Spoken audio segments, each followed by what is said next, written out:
masjid kita ini salat zuhur jam 12.45 ada jemaah, tetapi cuma sekitar 5 atau 10 orang. Tapi kalau nanti kita menanti jam 2, itu ada jemaah sekitar 100 orang. Apakah lebih baik salat zuhur jam 12.45 dengan jemaah 5 orang, ataukah lebih baik menanti jam 2 jemaahnya ada 100 orang? Pilihannya yang pertama. Lebih baik salat di awal waktu dengan jamaah yang sedikit daripada menanti jamaah yang banyak tetapi di akhir waktu. Wa yuakhirul muhrimu salatal isya'i wujuban li ajli khawfi fawati hajjin bi fawtil wuquf bi Arafah. Dan wajib bagi seorang muhrim. Ingat, muhrim ini artinya orang yang sedang ihram. Tapi orang Aceh dan orang Indonesia, mulai dari orang awam sampai orang alimnya, selalu salah pilih kata. Dianggap muhrim itu hubungan antara laki-laki dan perempuan yang tidak sah menikah. Tidak boleh berdua-duaan orang yang non-muhrim. Orang non-muhrim tidak boleh berdua-duaan di tempat sepi. Apa maknanya?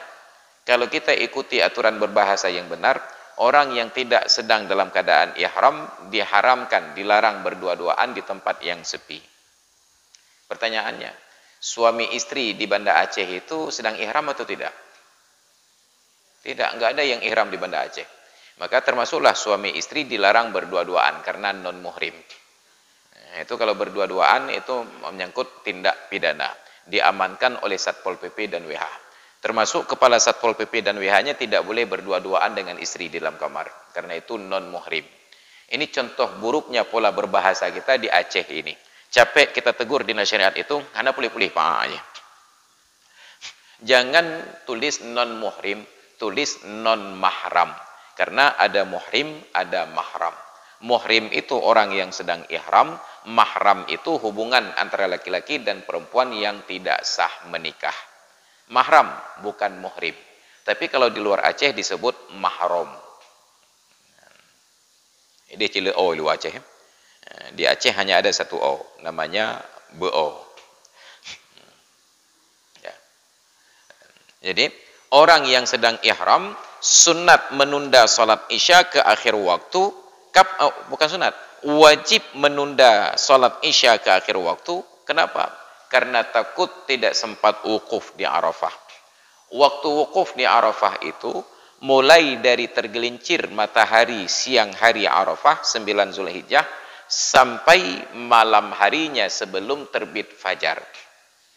Sah wukuf walaupun malam, tetapi meninggalkan kewajiban untuk wukuf di sebagian waktu siang dan sebagian waktu malam. Nah, ada jemaah dari Mekah mau menuju Arafah malam hari, belum sempat wukuf sama sekali. Dia berpikir, kalau saya salat isya dulu, nanti wukuf nggak sempat. Kalau tidak sempat wukuf gara-gara salat isya, tunda salat isya dengan memprioritaskan wukuf. Walaupun salat isyanya keluar dari waktu. Sekalipun salat isyanya keluar dari waktu, dahulukan wukuf. Kenapa? Karena mengqadha salat isya mudah, sedangkan mengqadha wukuf sangat sulit. Harus menanti tahun depan, antri lagi 35 tahun. Aw sallaha mutamakkinan li'anna qada'ahu sa'bun. Karena mengqadha wukuf itu sulit, wassalatu tu'akharu li'annaha ashalu. Sedangkan salat ditunda karena mengqadha salat itu lebih ringan pada segala bentuk kesulitannya. Wala yusalliha salata syiddatil khauf. Dan jangan dia kerjakan salat isya karena mengejar wukuf itu tadi dengan praktek salat syiddatul khauf. Tetap salat itu salat yang normal. Wa yuakhiru aidan wujuban man ra'a nahwa ghariqin. Dan demikian pula wajib menunda salat dari waktunya oleh siapa? Orang yang melihat seumpama orang yang sedang tenggelam. Kita sedang salat lalu terlihat ada anak kecil ataupun orang yang tenggelam di dalam sungai. Pertanyaannya, di mana dia salat sehingga bisa melihat orang tenggelam di sungai? Ini tentu salatnya di tepi sungai. Tengah semayang atau babinih laut di longa di ulele, terlihatlah orang yang tenggelam. Dia mau salat, tunda salatnya, selamatkan orang yang hampir tenggelam ini lebih dahulu. Au asirin, ataupun melihat seumpama tawanan, ada orang yang tawanan yang lari. Demi menyelamatkan tawanan yang lari ini, tunda salat. Misalnya polisi, di kantor polsek itu kan ada sel tahanan. Polisi ini sudah berwudu, mau salat, tiba-tiba terlihat ada sel tahanan terbuka, tahanannya lari. Tunda salat untuk menangkap orang yang lari ini. Ditanya nanti oleh sebagian ustaz, berapalah harga tahanan itu sampai engkau tunda salat di awal waktu? Tunda, itu peraturan dalam agama. Lau anqadhahu qarajal waktu, yang orang yang tenggelam ini dan orang yang tertawan ini, kalau yang tenggelam diselamatkan keluar waktu, kalau yang tawanan ini lari ditangkap kembali keluar waktu. Dahulukan menyelamatkan orang yang tenggelam, dahulukan menangkap tawanan yang lari daripada mengerjakan salat di dalam waktu. Maka itu yang tadi kita sebutkan, kita sedang terburu-buru ke masjid untuk salat, tiba-tiba terlihat ada orang yang kecelakaan, sudah terbujur di dalam parit, minta tolong lentengku. Junaile, untuk Jumaat depan. Tidak boleh. Selamatkan orang yang kecelakaan ini. Oh, ternyata kecelakaannya parah, harus dibawa ke rumah sakit. Bawa ke rumah sakit. Tapi nggak ada mobil, harus pulang ke rumah, ambil mobil dulu. Ambil mobil, bawa ke rumah sakit. Tapi kalau diproses ini semua keluar waktu salat, biarlah salat keluar waktu, yang penting nyawa ini diselamatkan. Nah, maka dulu pada Isra Mi'raj sekitar 3 tahun yang lalu, ada pengajian dengan kawan-kawan dokter di ruang THT Rumah Sakit Zainul Abidin. Kawan-kawan dokter ini biasanya mereka sudah didoktrin untuk salat di awal waktu, karena banyak pengajian salafi di rumah sakit itu. Apa yang terjadi? Saya doktrin mereka, karena pengajian ceramah Isra Mi'raj itu terkait dengan waktu salat, saya doktrinlah tentang waktu salat. Saya tanya kepada para dokter itu, bapak-bapak dan ibu-ibu yang dokter ini, ketika sedang tangani pasien pada waktu salat zuhur, ada yang pasiennya dibedah jantung, dadanya dibelah, jantungnya sudah masuk ke dalam baskom. Tiba-tiba berkumandang azan salat zuhur. Bapak dan ibu mau lanjutkan tindakan operasi atau cuci tangan dulu untuk salat zuhur? Hai Dupuzawud, saya katakan, selesaikan tindakan operasinya. Jangan sok-sok taat. Tengah taplah dada pasien, dada katehah, jantung kita mau dalam baskom, azan tu. Langsung cuci tangan. Ibu istirahat dulu di sini, saya mau salat ni. Nyan malaikat mau ke klep-klep mata ba urangnya, intinya mentang salat ile. Nyan menyepulih nyan cidotonyo ke kota kule. Ini main-main nganya wong ke. Selesaikan tindakan operasi. Bukan hanya tentang salat berjamaah di awal waktu. Walaupun belum sempat salat zuhur, sudah mulai pengajian untuk salat asar, mau salat asar, ternyata tindakan operasi belum selesai. Tunda salat asar. Tunda salat zuhur. Walaupun keluar waktu. Kenapa? Karena ini tentang menyelamatkan nyawa manusia. Nah, makanya kita terlalu egois pengajian-pengajian sekarang ini. Pertanyaannya selalu menjebak, sangat tendensius. Berapalah gajimu sampai engkau tinggalkan sholat di awal waktu? Tidak, Islam itu sangat luas. Maka jangan terlalu cepat kagum kepada orang yang sangat disiplin. Oh, ma bapak geci nyan hayutat. Nyan ada rapat dengan camat, ada rapat dengan gubernur, punya kai bang ketinggai rapat. Hanali geci bubekna. Enggak boleh begitu. Kenapa? Karena ada ruang di dalam agama untuk terus melanjutkan aktivitas. Yang penting salat tidak boleh keluar dari waktunya. Selesaikan, hargai orang lain. Karena bukan hanya kita saja yang muslim. Orang lain juga muslim. Tapi ini kan tentang ibadat. Pertanyaannya, rapat itu tentang apa? Tentu rapat pejabat itu tentang kemaslahatan rakyat.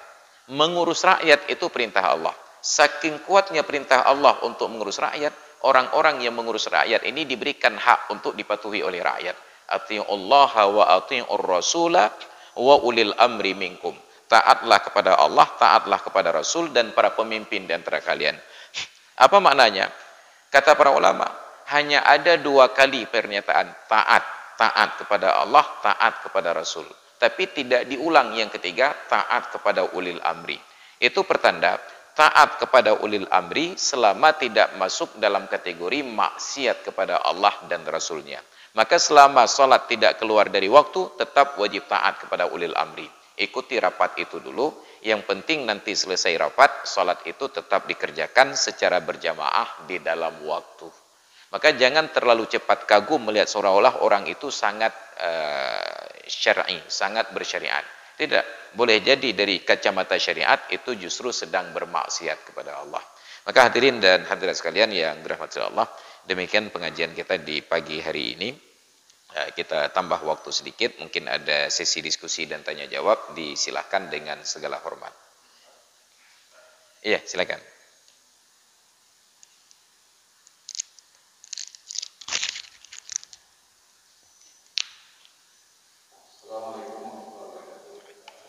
Waalaikumsalam warahmatullahi wabarakatuh.